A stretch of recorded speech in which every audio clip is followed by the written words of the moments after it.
આ તો તમે પહેલા પણ કરતા હતા, હવે બંધ પણ કર્યું, આઈ લો મોદી પણ કર્યું કે બીજા તમે જેટલા પણ કીધા કેમ્પેન.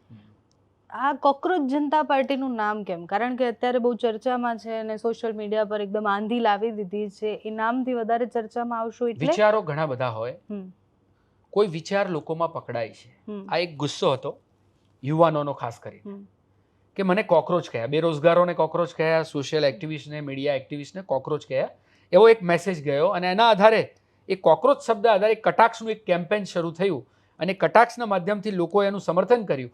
પછી એમ થયું કે હવે કટાક્ષ પૂરતું સીમિત રાખવાનું જરૂર નથી, કારણ કે આ તો બહુ મોટો ગુસ્સો સંગઠિત થયો છે. હમ, ત્યારે દેશમાં જેટલા પણ લોકો લડતા હતા એમને એક પોતાના કોમન મુદ્દાઓ આધારિત એક કોમન એટલે કે જુદા જુદા મુદ્દાઓ આધારિત એક કોમન એજન્ડા બનાવીને લડવા માટેનું એક પ્લેટફોર્મ મળ્યું અને આ નામથી દરેક વ્યક્તિએ પોતપોતાના જુદા જુદા એકાઉન્ટ બનાવીને મેં કોકરોચ હું, મેં ક્રાંતિકારી હું, આ પ્રકારની મૂવમેન્ટ શરૂ કરી.